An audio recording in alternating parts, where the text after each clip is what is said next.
এইরকম আজ থেকে 7 বছর আগে আমি এখানে বসে থাকতাম, এখানে বসে ট্রেনিং দিতাম, আমি এক্সাইটেড হতাম, আমিও হাততালি দিতাম লিডারদেরকে দেখে। দেখতে দেখতে সময়টা কাটিয়ে ফেলেছি, বিজনেসটা শিখে গেছি, ট্রেনিংটা নিয়েছি, কাজটা করে গেছি, আজকে এখানে চলে এসেছি। ইয়েস এর বাইরে কোনো ডিফারেন্স নেই, শুধু টাইমটা কাটাতে হবে, টাইমটা দিতে হবে, জার্নিটা করে যেতে হবে। Yes or no? জার্নিটা করতে হবে। আজকে দিনে দাঁড়িয়ে এখানে অনেকে আসে হয়তো ফার্স্ট টাইম আমার ট্রেনিং পাচ্ছে, একটু দেখে নি কারা কারা ফার্স্ট টাইম ট্রেনিং পাচ্ছে। হ্যাঁ প্লিজ, যারা ফার্স্ট টাইম ট্রেনিং পাচ্ছে আমার এরকম সামনাসামনি। ওকে, থ্যাংক ইউ সো মাচ। আপনার নিয়ে দেবো, থ্যাংক ইউ। তো ফার্স্ট অফ অল আজকে এই ইন্ডাস্ট্রিতে আসার জার্নি প্রত্যেকের মতো করে আমারও সেম। কোনো না কোনো মানুষের হাত ধরে ইন্ডাস্ট্রিতে আমিও এন্ট্রি নিই। 7 বছর আগে আমারও লাইফের স্বপ্ন ছিল লাইফে চাকরি করবো, প্রতিটা মানুষের যেই স্বপ্ন থাকে চাকরি করবো। আমি লাইফে ভেবেছিলাম চাকরি করবো, পড়াশোনাটা এই কারণে ফাটিয়ে করছিলাম, পড়াশোনা করে চাকরি করতে হবে, কারণ লাইফে একটাই মোটো ছিল নিজেকে ইন্ডিপেন্ডেন্ট বানাতে হবে। ইন্ডিপেন্ডেন্ট বানাতে হবে, এই মোটোটা কেন এলো? ছোটবেলা থেকে আমার মা আমাকে বুঝিয়ে দিয়েছিল মাম্পি নিজের পায়ে দাঁড়াতে হবে, কিছু করতে হবে, আদারওয়াইজ আমার মতো লাইফে তোর দুর্দশা হবে। দেখছিস তো আমার লাইফে কত কষ্ট, এরকম কষ্ট হবে তোর লাইফে। এবার আমার মায়ের লাইফের কষ্ট কি? আমার মায়ের লাইফের কষ্ট, আমার মা একটা গরিব ফ্যামিলিতে বিয়ে করেছে, সেখানে না আছে সম্মান, না আছে মানে অভাব, টাকার প্রবলেম। এইরকম লাইফ যখন আমার মা কাটিয়েছে, তখন আমার মা আমাকে প্রতিটা মোমেন্টে দেখাতো, দেখ আমার লাইফে কি কষ্ট, জামা কাপড় নেই ভালো, ঘুরতে যেতে পারি না, সম্মান করে না তোর বাবা। এই লাইফ থেকে যদি তোকে বেরিয়ে আসতে হয়, এরকম লাইফ না পেতে, তাহলে তোকে নিজের পায়ে দাঁড়াতে হবে। আর ছোটবেলায় আমার মা ছিল প্রথম আমার লাইফের ইন্সপিরেশন, মানে আমার লাইফের মোটিভেটেড ইন্সপিরেশন না, যে আমাকে প্রতিটা মুহূর্তে মোটিভেট করতে, বড় কিছু করতে হবে, নিজের পায়ে দাঁড়াতে হবে। ব্যবসায়ী ওখান থেকে একটা আলাদা মোটিভেশন, নিজের পায়ে দাঁড়াবো, কিছু করবো, মানে চাকরি করতে হবে। প্রত্যেকটা ছেলেমেয়ে লাইফে চাকরি করার জন্য পড়াশোনা করে, আমি লাইফে চাকরি করার জন্য পড়াশোনা করেছি। আমার অনেক কাছে পড়াশোনা করতে ভালোবাসি না। আমি আমার লাইফে প্রচুর সাবজেক্ট আমার মায়ের প্রতি। ছোটবেলায় আমার মনে আছে, আমি যখন পড়তে বসতাম, ছোট ছিলাম, স্কুলে পড়তাম, রাত্রেবেলা পড়তে বসে আমার ঘুম পেয়েছে, আমার মা দেখলো আমি ঝিমাচ্ছি, পড়তে পড়তে এরকম ঝিমাচ্ছি, হয় না এরকম? আর মা বলবে যা বাইরে গিয়ে চোখে জল দিয়ে মগে করে জল নিয়ে আমি এসে বসবো। আমার মা আমাকে বলবে যা আবার গিয়ে উঠোনে 4টে রাউন্ড মেরে আয়, আমি যাবো, এসে পড়তে বসবো। এতটাই অবিডিয়েন্ট, একবারও বলবো না না করবো না। ওই ক্যারেক্টারটা আমার প্রথম থেকেই ছিল, অবিডিয়েন্ট, যাকে সাবমিট করে তার প্রতি প্রচুর অবিডিয়েন্ট। আর ওই অবিডিয়েন্ট হওয়ার পিছনে কারণ আমার মা বুঝিয়ে দিয়েছিল পড়াশোনার পিছনে পারপাস কি, কেন পড়াশোনা করতে হবে। কিন্তু আপনারা একটা টাইমের পর লাইফে যখন পড়াশোনা করতে করতে কলেজ গোয়িং, তখন লাইফে গিয়ে বুঝতে পারি পড়াশোনা করার পর চাকরি হওয়ার সম্ভাবনা নেই, হবে না, গ্যারেন্টি নেই। এই নয় যে চাকরি হয় না কারো, কিন্তু আমি পাবো তার কোনো গ্যারেন্টি নেই। ওই সময় আমার মনে ছিল তাহলে কিছু আলাদা করতে হবে, আলাদা কিছু রাস্তা অপশন চয়েস করতে হবে। আর ওই সময় আমার লাইফে একজন ভগবানের দূতের মতো এসে হঠাৎ করে আমাকে মেসেজ দেয়, আমাকে একটা ফাটাফাটি জায়গা আছে, কম্পিউটার শিখবি, ইনকাম করা যাবে। এখন তাই কম্পিউটার শিখলে আমার ইনকাম, এরকম তো লাইফে কোনোদিনও শুনি। এর আগে আমি কম্পিউটার শিখেছি, সেখানে তো ইনকাম হয়নি, ও বলছে কম্পিউটার শিখলে ইনকাম হবে, চল তাহলে যাওয়া যাক। আর ওইভাবেই চলে এলাম স্মার্ট ভ্যালুতে চান্সেস হলো, আর ওখান থেকে জার্নি শুরু হলো, আর ওখান থেকে আজকে স্টেজ। Yes or no? কথাগুলো বুঝতে পারছি না। কিন্তু কোশ্চেন ইজ দ্যাট আজকে স্মার্ট ভ্যালু থেকে ক্যারিয়ার বানাতে গেলে লাইফে কি লাগে? স্মার্ট ভ্যালুকে প্রথম বুঝতে লাগে। আমার কথা কি বোঝা যাচ্ছে কি যাচ্ছে না? স্মার্ট ভ্যালুকে বুঝতে লাগে। আজকে স্মার্ট ভ্যালু ছাড়া প্রতিটা মানুষের লাইফ চেঞ্জ হয়নি। আমি স্টেজে যখন আছি ট্রেনিং পড়াই বা স্টেজে আসি, প্রচুর মানুষের হাততালি ক্রাউড, আমি অবাক হয়ে ভাবি এই হাততালি পাওয়ার যোগ্য আমি ডিজার্ভ করি। কারণ আমি এমন একটা জায়গা থেকে উঠে আসি যে জায়গাটা কোনো সম্মান ছিল না, যে জায়গাটা কোনো আমার আইডেন্টিটি ছিল না। আমরা আইডেন্টিটি সম্মান পাওয়ার যোগ্যই না, কারণ আমার বাবারও কোনো আইডেন্টিটি নেই। আমাদের গ্রামে যদি কোনো ভালো কোনো অনুষ্ঠান হয়, আমার বাবাকে গেস্ট হিসেবে ডাকে না, আমার বাবাকে কেউ পাত্তাই দেয় না। ওই জায়গা থেকে আমরা উঠে এসেছি। আর আজকে দিনে দাঁড়িয়ে নেটওয়ার্ক মার্কেটিং স্মার্ট ভ্যালু এমন একটা প্ল্যাটফর্ম, যে প্ল্যাটফর্মে নর্মাল জায়গা থেকে উঠে আসা মানুষ, একটা ডাক্তার, একটা টিচার, একটা লয়ার, তারা যেই লেভেলের সম্মান কামাতে পারে না, যেই লেভেলের ভালোবাসা কামাতে পারে না, smart value only one platform, network marketing smart value লিডাররা সেই সম্মান কামাতে পারে।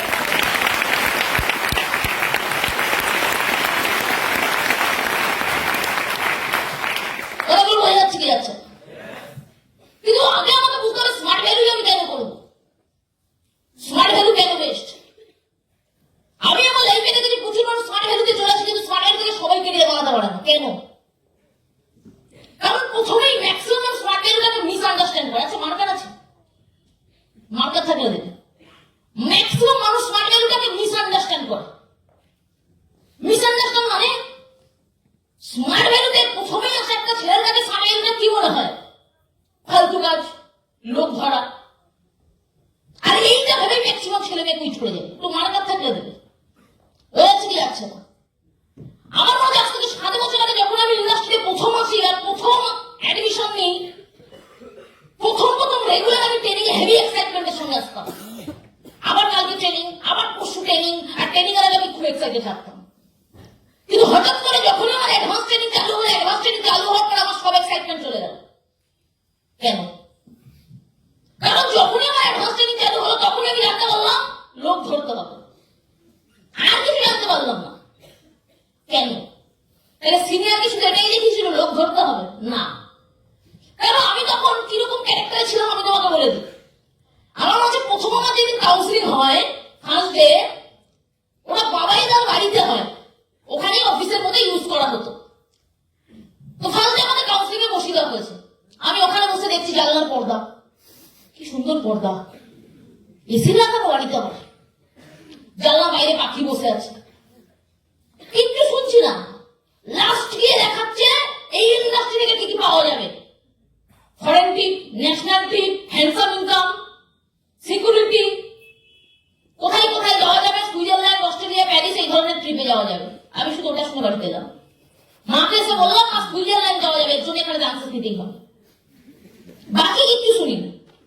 সে অ্যাডভান্স ট্রেনিং এ যখন আমি আসছি, অ্যাডভান্স ট্রেনিং এসে হলে এসে আমি কি দেখছি, ডিজাইন হলে সুন্দর হল, কত লাইট, এরকম হলে তো লাইফে ফার্স্ট টাইম এসছি, কত লোক, বা সিটটা তো হেভি, আমার এসি আছে ঠান্ডা। ট্রেনিং শুনছি না, প্রথম তো কিছুদিন এইগুলোই দেখছি, হল হয়ে যাচ্ছে। যে ট্রেনিং দিচ্ছে তার ড্রেস কোড ব্লেজার পড়েছে, ব্লেজারটা কত দাম হতে পারে, কোথা থেকে কেনা যেতে পারে, কোথায় পাওয়া যেতে পারে, ট্রেনিং শুনছি না। লাস্ট গিয়ে যখন দেখাচ্ছে দুটো লোক লাগবে, আমি শুধু ওটাই কানে শুনতে পেলাম, ও দুটো লোক ধরতে হবে। তার মানে কি বুঝলাম, ব্রেনে ঢুকে গেল কি লোক ধরতে হবে। আর যখনই আমার ব্রেনে ঢুকে গেল লোক ধরতে হবে, আমি সাবজেক্টটাকে একদম ছোট নজরে দেখা চালু করলাম, লোক ধরতে হবে। আমার কথা বুঝতে পারছি কি বলতে চাইছি? লোক ধরতে হবে। আমি একটা এত ভালো স্টুডেন্ট, এই যে লেটার মার্কস দিয়ে পাস করেছি, গ্রাজুয়েশনে ফার্স্ট ক্লাস পেলাম, এইরকম একটা ভালো স্টুডেন্ট তাকে বলছি কি এইরকম একটা জঘন্য কাজ করতে, লোক ধরতে না। আর যাই হোক মাম্পি সরকার এই ধরনের পাখি কাজ করবে না। ভালো স্টুডেন্ট না হলে ভাবতাম যে আমার দ্বারা বড় কিছু হবে না, আমি এটা করবো। কারণ আমি একটা বিশাল অহংকার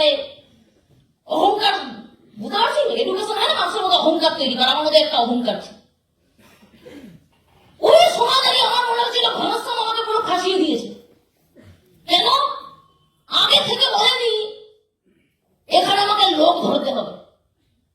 আমি তো ভেবেছিলাম 6 মাস কম্পিউটার শিখে তারপর কম্পিউটারেই কাজ করবো, তারপর ইনকাম চালু হবে। ইয়ে শোনো কি কারা কারা আমার মতো হয়েছিল, হ্যান্ড রাইজ প্লিজ। বাকিরা তুলছো না কেন? বাকিরা কি আলাদা গ্রহ থেকে এসছে নাকি? হ্যাঁ, যেটাই কম্পিউটার শিখবো সেটাতেই কাজ হবে, সেটা থেকেই ইনকাম হবে। হ্যাঁ, কম্পিউটার শিখছি ওটাতেই কাজ হবে। হ্যাঁ, এরকম টাইপ করতে হবে সারাদিন বসে। আমিও সেম একই। তারপরে সে গল্পটা দেখছি কি না, লোক ধরতে হবে। সেই সমাজের সব থেকে বেশি রাগ যদি কারোর উপর হচ্ছে যে আমাকে ইনভাইটিং করেছে, ঘনশ্যাম আমার বন্ধু, মনে ওকে পেলে আজকে শেষ করে দেবো আমি। আগে ওর সঙ্গে দেখা হোক, ওর একদিন কি আমার একদিন। বোঝা গেল কি বোঝা গেল? এন্টনমেন্ট স্টেশনে ও আমাকে ছাড়তে এসছে, অফিসে তো কিছু বলতে পারছি না, ডাইরেক্ট। হ্যাঁ, কি মনে হয় আমি এসব কাজ করবো? তুই ভাবলি কি করে? তোর করা হলে করা, আমি করবো না। বাড়ি চলে গেছি। আর মনে মনে হেভি রাগ, পুরো ফাঁসিয়ে দিল আমাকে। বাড়িতে বসে বসে 3 দিন কাটিয়ে দিলাম, কোনো ট্রেনিং আসলাম না। কিন্তু 3 দিন বাদে রিয়েলাইজ করলাম ট্রেনিং এ যাচ্ছিলাম সবই ঠিক আছে, লোকও ধরবো না, বিজনেসটাও করবো না, কাজও করবো না, সব ঠিক আছে, কিন্তু কম্পিউটার ক্লাস পাইনি। যতক্ষণ না ক্লাস পাচ্ছি ততক্ষণ কালে যাবো, কারণ টাকা দিয়েছি, ভ্যালু ফর মানিটা নিতে হবে। কম্পিউটারটাকে অন্য জায়গায় কাজে লাগানো যাবে, কি ইয়ে শোনো, ঠিক ভেবেছি ভাই? ও বলছে ঠিক ভেবেছি। এইটুকু ভালো তো নিজের সবাই বোঝে। ঘনশ্যামকে ফোন করলাম, কিরে ট্রেনিং ফ্রেনিং হচ্ছে না, যাচ্ছিস না? ও মনে মনে ভাবছে আমি হেভি পজিটিভ হয়ে গেছি স্মার্ট ভ্যালু নিয়ে। 5 মিনিটের মধ্যে ফোন করা বলছে কালকেই ট্রেনিং আছে। আমার ঠিক আছে, ঠিক আছে। ট্রেনিং এ গেলাম, ট্রেনিং হলো না, আড্ডা মেরে বাড়ি চলে এলাম। পরের দিন আড্ডা মেরে বাড়ি চলে এলাম, 3rd দিন আড্ডা মেরে বাড়ি চলে এলাম। 4 নম্বর দিনে একটা ট্রেনিং হলো, প্ল্যানিং দেখানো হলো। কি প্ল্যানিং দেখানো হলো? যে তোমার কাজ হলো ভারতবর্ষের বুকে 2টো মানুষকে শুধু ইনভাইটিং কর, মানে 2টো মানুষকে ইন্ডাস্ট্রিতে আনা। আর 2টো মানুষকে যদি ইন্ডাস্ট্রিতে আনো, টোটাল 12 মাসে 8,000টা মানুষ চান্স পাবে বাই কম্পাউন্ডিং। 8,000টা মানুষ যদি চান্সেস পায়, টোটাল 24 লাখ টাকা তুমি ইনকাম করবে, 24 lakhs। আর এই প্ল্যানিংটা এমন একজন মানুষ দেখালো যার কথাবার্তা সোজাভাবে মানুষের মনে ঢুকে যায়, কোনো প্যাচ গোছ নেই, তুমি বুঝবেই। তোমার যতই ফালতু ব্রেন হোক, খাটিয়া ব্রেন হোক, তোমার মাথায় ঢুকবেই। সেই পার্সেন্ট আর কেউ না, এই industry prince mister Biswajit Ghosh.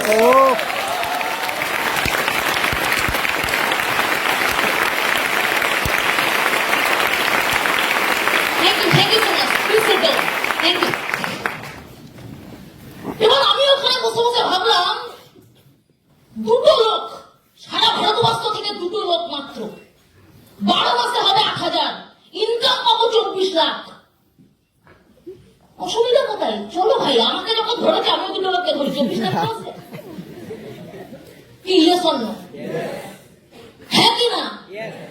ওখানে বসে বসে প্ল্যানিং করে নিলাম 24 লাখ টাকা কোথায় কোথায় কাজে লাগাবো। 24 লাখ টাকার মধ্যে 10 লাখ টাকার গাড়ি কিনবো, 5 লাখ টাকার জুয়েলারি কিনবো, 4 লাখ টাকার ড্রেসকোট কিনবো, আর 5 লাখ টাকা ব্যাংকে সেভিংস করে রাখবো। প্রতিদিন রাত্রে ঘুমানোর সময় দেখবো your bank balance 5 lakh only, আর দেখে শান্তিতে ঘুমাবো। কি মজা, কি মজা, পুরো প্ল্যানিং সেট, কাজ চালু। বোঝা গেল কি বোঝা গেল না? এই কথাগুলোর মাধ্যমে আমি কি বোঝাতে চাইলাম? আমি যখন স্মার্ট ভ্যালু শুরু করেছিলাম, তখন আমার কাছে সাবজেক্টটা লোক ধরা ছিল, আমি লোক ধরা ভেবেই শুরু করেছিলাম, কিচ্ছু বুঝিনি। নো অবজেক্টিভ, না নেটওয়ার্ক মার্কেটিং, না কম্পাউন্ডিং, না টাইম ট্রেডিং, না প্যাসিভ ইনকাম, শুধু ধান্দাবাজিতে চালু করেছিলাম। চলো 2টো লোককে ধরি, অসুবিধা কি আছে, আমারও যখন 24 লাখ হবে, নিজের ধান্দায়। কিন্তু তোমাদের কি মনে হয় আজকের এটা দাঁড়িয়ে মাম্পি সরকার কি ওই থিঙ্কিং নেই? বিজনেস এত বছর ধরে করলো বা এখনো করে না, ধীরে ধীরে ট্রেনিং নিতে নিতে নিতে নিতে স্মার্ট ভ্যালু ক্লিয়ার হয়েছে, লোক ধরা ক্লিয়ার হয়েছে, কম্পাউন্ডিং কি বুঝেছি, নেটওয়ার্ক মার্কেটিং কি বুঝেছি, লোককে ধরছি কেন বুঝেছি, ধরে কি লাভ বুঝেছি, তার কি লাভ সেটা বুঝেছি, তারপর বিজনেসটা করেছি। Yes or no? তোমার মনে আছে ওই সময় দাঁড়িয়ে আমার মনে ছিল স্মার্ট ভ্যালুটাতে আমি চান্সেস যে পেয়ে গেছি, আর আমাকে চান্সেসটা করিয়ে দিতে ঘনশ্যাম আমাকে পুরো ফাঁসিয়ে দিয়েছে, আর হেভি লাভ ভেতরে। আর ওই ভাবনা নিয়ে বিজনেস শুরু করেছি, এ পুরো ফেসে গেছি। এখানে যারা যারা অনেকে বসে আছে, নতুন নতুন অ্যাডমিশন নিয়েছে, কি মনে হচ্ছে? মনে হচ্ছে না যাকে আপলাইন তাকে দিই গিয়ে, হ্যাঁ থাকলেও মনে বলবে না, না বলা যায়, এখানে সবাই আছে, ধরে তারপর আমাকে দেবে। কিন্তু মনে হচ্ছিল না ফেসে গেছি? কারা কারা ফেসে গেছি মনে হচ্ছে? Please handles. ফেসে গেছি মনে হচ্ছে কারা কারা? আমি তো ফেসে গেছি, বাকিরা ফাঁসুনি। বোকা বোকা, ফেসেছো কি ফাঁসুনি? বোকা। তো বসে বলো আমি ফেসে গেছিলাম আজ থেকে 7 বছর আগে, 8 বছর আগে, কিন্তু ফেসে যাওয়ার ফল কি? ফলাফল আমি বলে দিয়ে পারি। এই দরজাটা খোলো, বাইরে বেরো, বাইরে গিয়ে দেখো একটা কালো রঙের সিরাজ গাড়ি দাঁড়িয়ে আছে, তার দাম 14 লাখ টাকা দাম। ফেসে যাওয়ার ফল 14 লাখ টাকা দামের গাড়ি বাইরে দাঁড়িয়ে।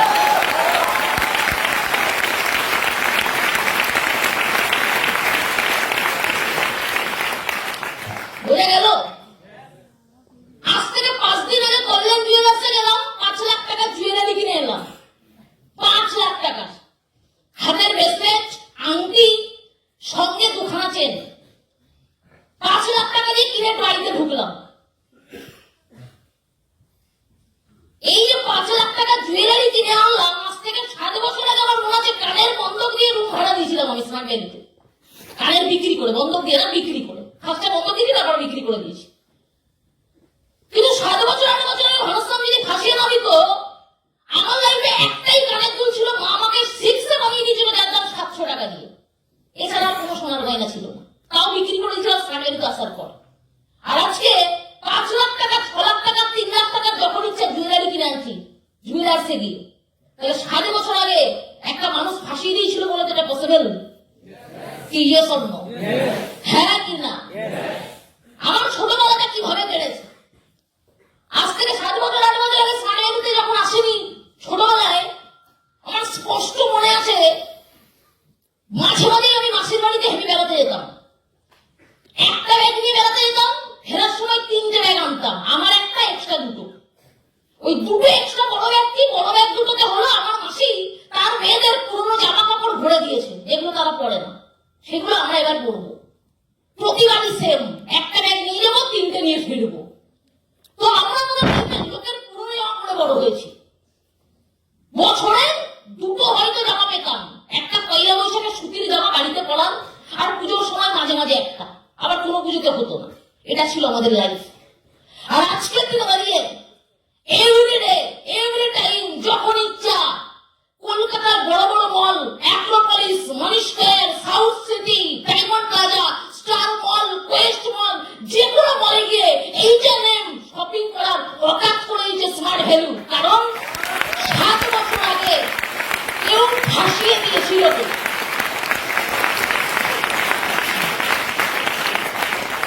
তো বললাম 7 বছর আগে ফাঁসি দিয়েছিল, তাহলে বলো ফাঁসি ভেসে গিয়ে বেনিফিট আছে না নেই? আছে। আমার বাড়িতে আমার মেম্বার 4-5 জন, আমার মা, বাবা, 3 বোন। ঘটনাচক্র ভগবান আমাদের বাড়িতে কোনো ছেলে সন্তান দেয়নি, কিন্তু আমার মা বাবার বিশাল আফসোস আমাদের ছেলে হয়নি বলে, মানে আমার ভাই হয়নি বলে। আমার মা তো সারা বছর কান্না করতো, ভগবান আমাকে একটা ছেলে দিল না।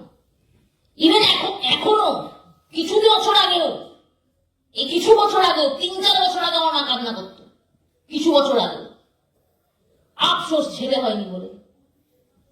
আর আমার বাবার আফসোস ছেলে হলে বাবাকে কাজ করে পয়সা কামিয়ে দিতে পারতো, এটা হলো আফসোস। মায়ের আফসোস ছেলে থাকে, একটা ফিল করতো আমার ছেলে আছে, সবার ছেলে হয়, তো বিরাট আফসোস। আজকে যেটা দাঁড়িয়ে এই রিসেন্টলি আমার ফোনে কথা হচ্ছে বাবার সঙ্গে, 2-3 দিন আগে হবে, এই সপ্তাহের মধ্যে। কাদের বাড়িতে আমাদের গ্রামে একটা বউকে বিয়ে করার পর বউকে নিয়ে চলে গেছে, অন্য কোথাও ভাড়া থাকছে বাবা মাকে ছেড়ে। আমার বাবার মা সেটা ফোনের মধ্যে বলছে, আর আমি লাইনে আছি, বাবা মা গ্রামে। তখন আমি আমার বাবাকে টোন টেনে বললাম, কি ছেলে ছেলে করতে, ভাবো তোমার যদি এখন ছেলে হতো, বিয়ে করে বউ নিয়ে এতক্ষণ চলে যেত, কি হতো তোমার? বলো এবার, ছেলে ছেলে বলে কান্না করতে। তখন আমার বাবা রিপ্লাই দিচ্ছে ওপাশ দিয়ে, কে বলেছে আমার ছেলে নেই? তুই তো আমার ছেলে। কে বলেছে? তুই জানিস না তুই আমার ছেলে। বোঝা গেল, তুই বোঝা গেল। আজকে থেকে দাঁড়িয়ে একটা মেয়ে হয়ে বাবার থেকে এইরকম একটা রেসপেক্ট পাওয়া, এটা বিশাল বড় ব্যাপার, বিশাল বড় অ্যাচিভমেন্ট, টাকা পয়সার থেকেও, যেটা স্মার্ট ভ্যালু করলে, নেটওয়ার্ক মার্কেটিং করলে এই প্ল্যাটফর্ম থেকে পাওয়া যায়।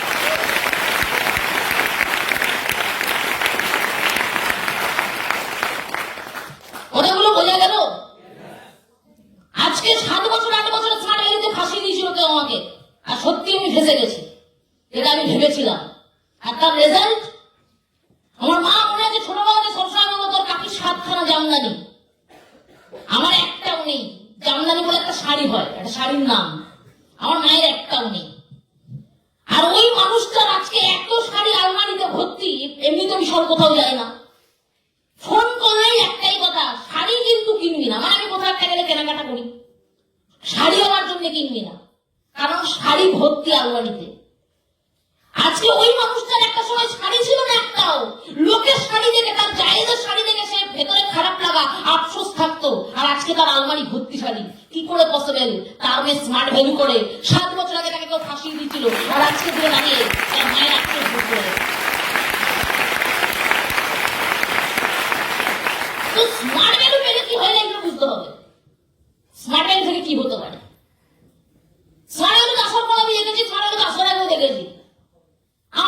করতে করতে বলতো আমার আর জীবনে শাখা বাঁধানো পড়া হবে না। কেন মেয়েরা শাখা বাঁধানো পড়তে পারে? স্বামী বেঁচে থাকা অবস্থায়, যেহেতু বয়স বাড়ছে, বাবারও বয়স বাড়ছে, তাই মানুষটা এই ধরনের কথা বলছে। আমার আর লাইফে শাখা বাঁধানো পড়া হবে না, কবে আর করবো, বুড়োই তো হয়ে গেলাম।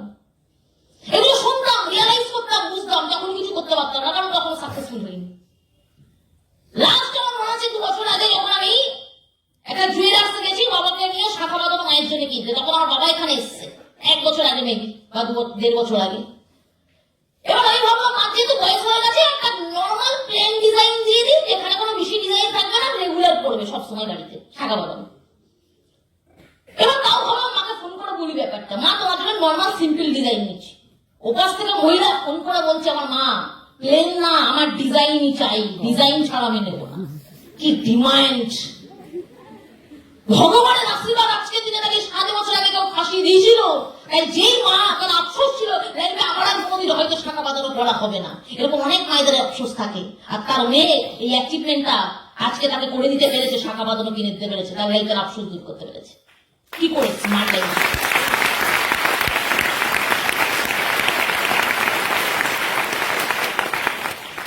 কথাগুলো বোঝা গেল? সরকারি হসপিটালে যায়, গেছি, অ্যাডমিট হয়েছি জীবনে লাইফে, ভগবানের আশীর্বাদ আমি আমার লাইফে এখনো কোনোদিন হসপিটালে অ্যাডমিট হইনি, এত বড় হয়ে গেছি। আর হলেও এবার সরকারি তো হতে হবে না। এই রিসেন্টলি আমার মায়ের 1.5 মাস এখনো কমপ্লিট হয়নি, কমপ্লিট।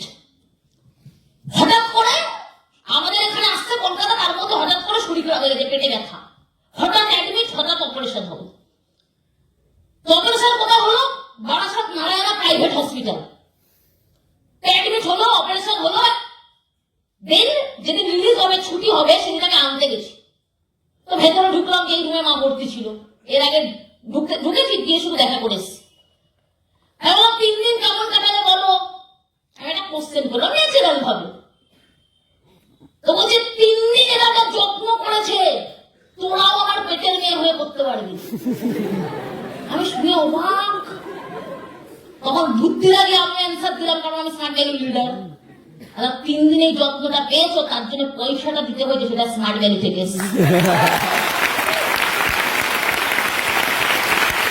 বোঝা গেল কি বোঝা গেল? এই লাইফে স্মার্ট ভ্যালু করলে কি হতে পারে? 7 বছর আগে ফেসে যাওয়ার রেজাল্ট কি? আজকে যেটা দাঁড়িয়ে আমার মা যদি শরীর খারাপ হয়, সরকারি হসপিটালে না, প্রাইভেট নার্সিং হোম, প্রাইভেট হসপিটালে অ্যাডমিশন করানোর, ট্রিটমেন্ট করানোর ক্ষমতা স্মার্ট ভ্যালু আমাকে করে দিয়েছে। বুঝলাম? আমার মা হঠাৎ করে একদিন, আমার মনে আছে, আমাদের বাড়িতে বিকেল বেলা বসে আছে, বাইরে বসে লিকার চা খাচ্ছি আমি, আর মা এসে লিকার চাটা নিয়ে আমার পাশে বসলো, এসে বলছে মাম্পি তোকে একটা কথা বলবো। হ্যাঁ বলো। আমি নর্মালি কিছু একটা কথা বলবো। বললো আমার না একটা শখ আছে, কোনোদিনও কাউকে বলিনি, ভাবছি তুই তো আমার মেয়ে, তোকে বলাই যায়। হ্যাঁ বলাই তো যায়, বলো, মেয়েদেরকে তো সবই বলা যায়। বলছে আমার শখ, আমি না একটা অ্যানিভার্সারি করবো আমার তোর বাবার সাথে। বাবা তোমার আবার এরকম শখও আছে? আমি তো শখ শুনে মানে অবাক হয়ে গেছি, আমার মায়ের এরকম শখ। কিছুদিন আগে লাইফটা তো কিরকম কাটাচ্ছিল, এরকম শখও আছে? বলছে হ্যাঁ আমার শখ আছে। এই বছর আমার মা বাবার বিয়ে 30 বছর হবে, আর সেটা কমপ্লিট হবে নেক্সট 2026-এর মে মাসে।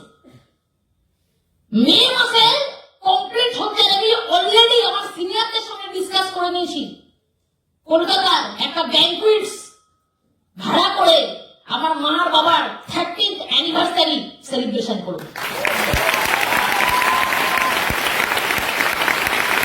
বোঝা গেল কি বোঝা গেল না?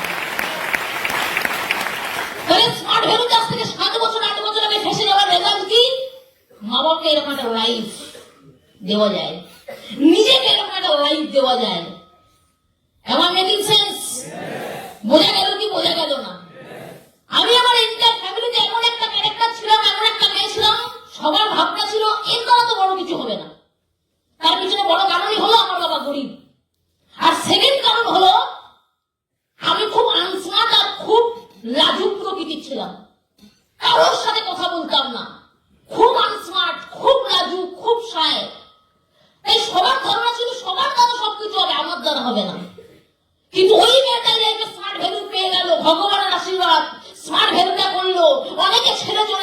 কিন্তু সে বিশ্বাস করে রয়ে গেল। আর আজকের দিনে ওই বিশ্বাসের রেজাল্ট মাম্পি সরকার স্টেজে দাঁড়িয়ে থাকে, 1,500 মানুষ তার কথা শুনে ভোগা সিং এর সঙ্গে।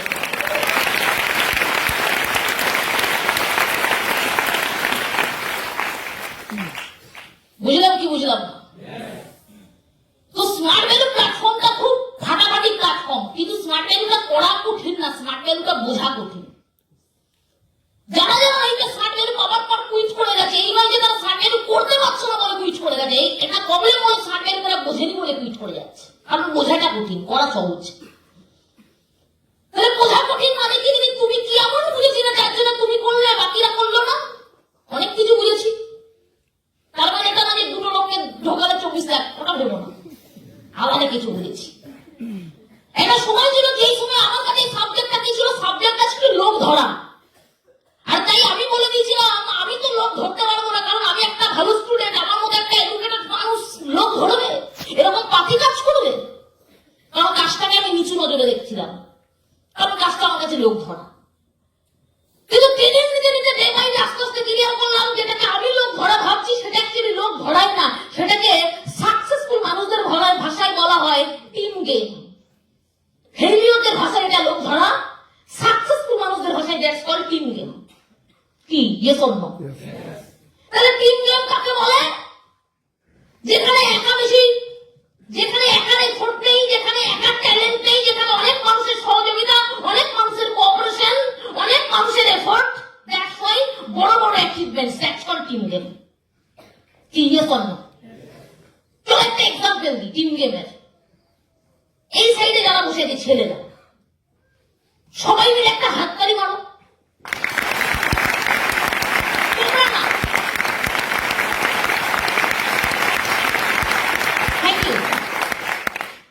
চলো এবার তোমরাও মারো, তোমরাও মারো।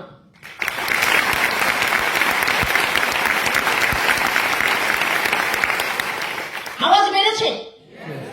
চলো এবার তোমরা নিচে সবাই মারবে, আর তোমরা মারবে সঙ্গে, তোমরা না মারো।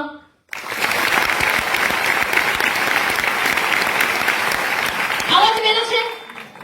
চলো এবার সবাই মিলে মারো।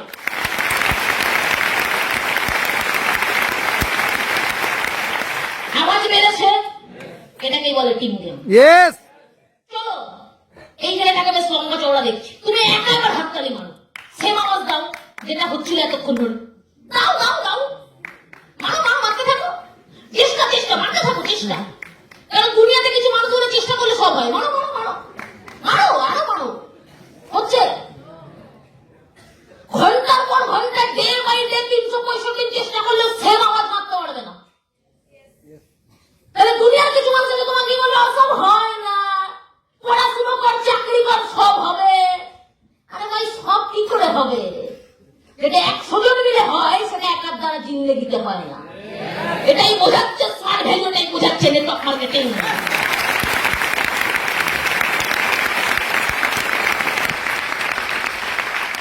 আমার মেকিং সেন্স? কথাগুলো বোঝা গেল?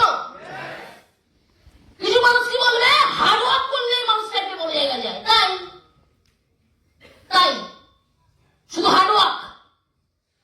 তাহলে হার্ড ওয়ার্ক করুক, একদিন সারাদিন হাততালি মারুক, সেম আওয়াজ দিক, ওটা তো হার্ড ওয়ার্ক পারবে না। হার্ড ওয়ার্ক করলে মানুষ বড় জায়গায় যায় না, সঠিক কাজ করে হার্ড ওয়ার্ক করলে মানুষ বড় জায়গায় যায়। তাই যদি হতো তাহলে আজকের দিনে দাঁড়িয়ে যে লোকটা ভ্যান চালায়, পা ভ্যান, তার বেশি হার্ড ওয়ার্ক হয়, যে প্লেন চালায় তার না। তাহলে প্লেন আগে কেন পৌঁছে যায়? ভ্যান বেশি হার্ড ওয়ার্ক করে, তাহলে আগে কেন পৌঁছায় না প্ল্যাটফর্ম? তাহলে স্মার্ট ভ্যালু কেন বেস্ট আমাকে বুঝতে হবে। স্মার্ট ভ্যালু এই কারণেই বেস্ট কারণ স্মার্ট ভ্যালুতে একটা সায়েন্স আছে, সায়েন্সটার নাম কি টাইম কম্পাউন্ডিং সায়েন্স, যেখানে একা কাজ করতে হবে না, 100 জন মিলে, 1000 জন মিলে, 1 লাখ জন মিলে, 1 কোটি মানুষ মিলে করো, সাকসেস হয়ে যাবে। Yes. Yes or no? Yes.